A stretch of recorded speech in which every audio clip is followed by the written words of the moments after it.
De volta com mais um bloco do programa Boca no Trombone, que todos os domingos leva a você as principais informações do momento sobre as aposentadorias, o funcionalismo público, os direitos do INSS, segurança e outros tantos temas que a gente trata sempre aos domingos, das 7h30 às 8 horas da manhã.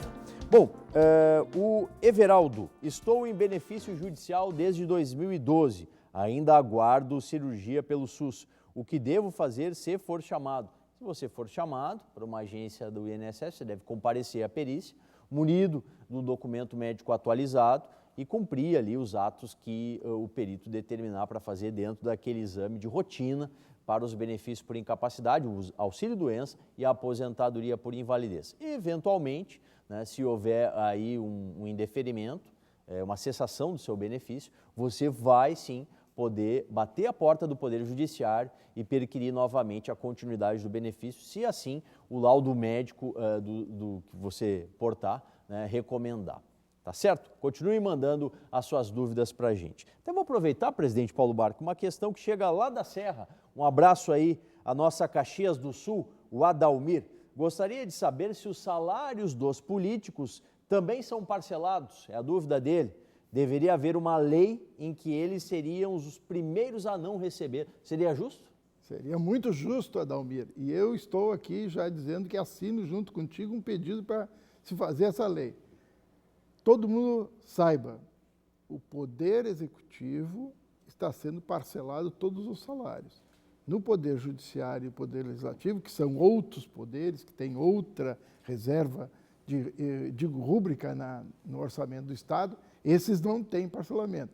Isso é uma questão que o governador, o nosso governador e o secretário da Fazenda teriam que chamar tanto o presidente do Judiciário como também o pessoal da Assembleia Legislativa, o nosso presidente da Assembleia Legislativa, para conversar sobre isso. Não é justo, né, doutor Paulo André, que alguns funcionários, servidores estaduais sejam diferenciados de outros.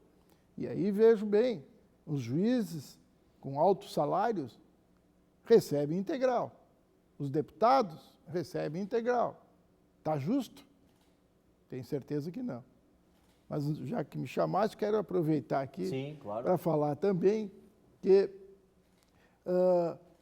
nós lá no Congresso também estamos de olho, não só no projeto da Previdência, mas também na defesa da Justiça do Trabalho, que teve o seu orçamento quase que cortado mais da metade em diversos setores, sendo que algumas varas aqui do interior do estado já estão trabalhando só meio período.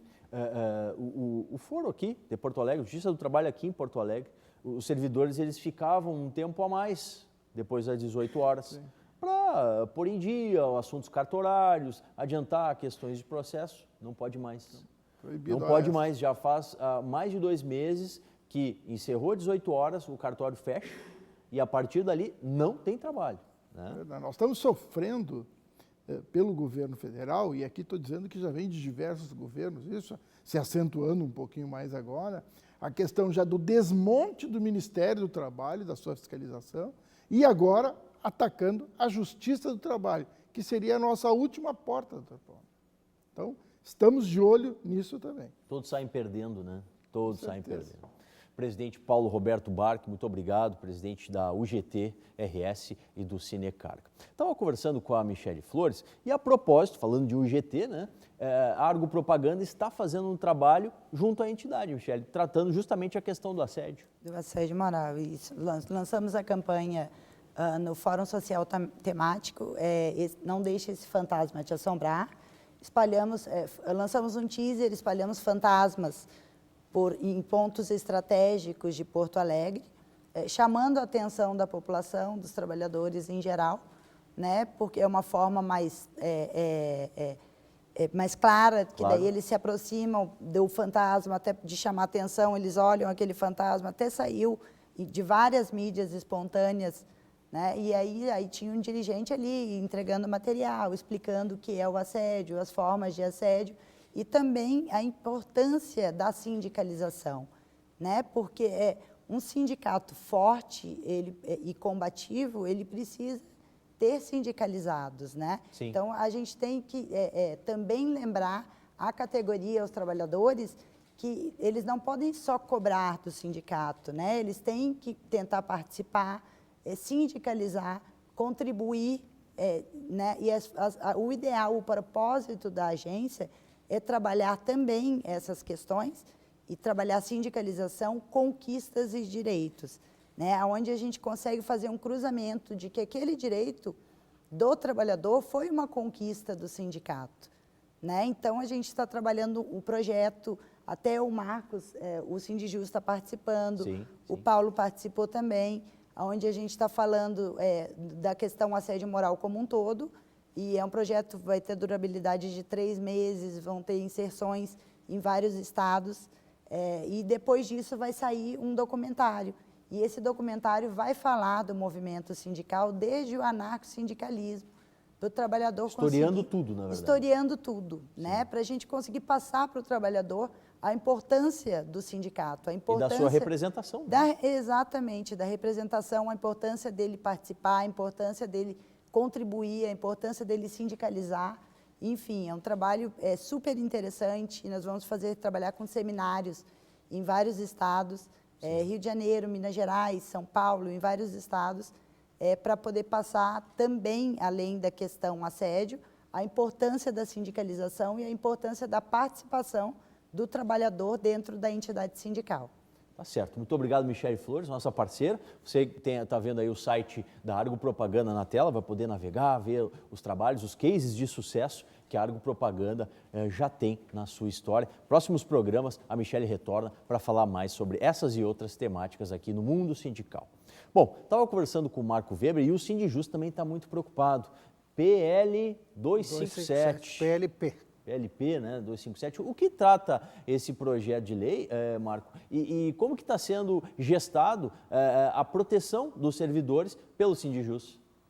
Nós estivemos, Paulo, telespectadores, nós estivemos 2 vezes em Brasília nos últimos dias, acompanhando os trabalhos. Estivemos nas várias comissões, juntamente com a FENAJUDE, que é a nossa federação nacional, tratando justamente essas questões, visitando deputados, senadores da bancada gaúcha, a exemplo dos companheiros de todo o Brasil. E nesse período houve avanços em relação ao serviço público, porquanto o texto original trazia a retirada de diversos direitos, uma retirada injusta e que só iria, se concretizada, ocasionar uma tremenda carência de prestação de serviço público neste país. Mas o que ocorre em relação a 257 é uma interpretação errônea de parte de um governo que se afigura e que é nitidamente favorável ao neoliberalismo, é que o problema da Previdência ele passa pela auditoria da dívida pública. Nós precisamos auditar a dívida pública desse país, a exemplo do que foi feito no Chile. Abrir a caixa preta, né? Abrir a caixa preta, ver que diversos endividamentos não existem mais, como aconteceu no Chile, que eram endividamentos fantasmas e que somavam altíssimas somas na contabilidade daquele país, na contabilidade do erário daquele país. Sim. Então, o problema da Previdência, ele não passa por isso, ele passa por uma auditoria da dívida pública e já se sabe, através da Maria Luísa Fattorelli Carneiro, que é a grande capitã nacional, é a grande comandante nacional dessa cruzada que tem sido feita em todos os estados, nós sabemos que não é bem assim como o quadro é pintado pelo governo federal. Nós precisamos abrir essa caixa preta e em que pese isso, em que pese estarmos lutando também nessa frente, nós estamos conseguindo sucesso em relação à PLP 257, porquanto, e eu já disse antes, se conseguiu suprimir vários artigos que eram nitidamente prejudiciais ao trabalhador e principalmente ao trabalhador do serviço público. Nós estamos vigilantes, as entidades estão vigilantes, tanto públicas quanto privadas, e isso realmente vai evoluir para o bem ou para o mal. E a nossa reação vai ser proporcional ao trabalho que está sendo desenvolvido. Adequada, né? Adequada, evidentemente. Tá certo. Marco Aurélio Weber, do Sindijus, coordenador-geral do sindicato, muito obrigado pela sua participação. Esperamos tê-lo aqui no programa em outras oportunidades. Até uma próxima. Nós que agradecemos. Um grande abraço a todos. Ainda dentro da nossa interatividade, o Renato Kafka, fiquei 8 meses no auxílio-doença, me deram alta, em seguida obtive a aposentadoria lá em 2007, via judicial, por problemas na coluna. Eles podem retirar minha aposentadoria? Renato, somente se você retomar sua capacidade para o trabalho. A aposentadoria por invalidez é um benefício que prevê como requisito a total e permanente incapacidade para quaisquer atividades laborativas. Então, se você retorna, se você vai ter condições de exercer qualquer atividade, sim, vai poder ser cessada a sua aposentadoria. Ponto final é mais um Boca, que vai ao ar aqui na Band TV, às 7h30, às 8 horas da manhã. Para conferir a reprise e ficar por dentro do programa que vai ao ar na Rádio Bandeirantes, acesse a nossa fanpage lá em facebook.com/programa Boca no Trombone. E hoje, gente, eu encerro de um jeito diferente. Hoje, 11 de setembro, seria o dia de comemorarmos mais um aniversário do criador desse espaço, Paulo Solano. Então, a homenagem fica para ele, né? 72 anos estaria fazendo nesse 11 de setembro, tá certo? Bom final de semana, fiquem todos com Deus.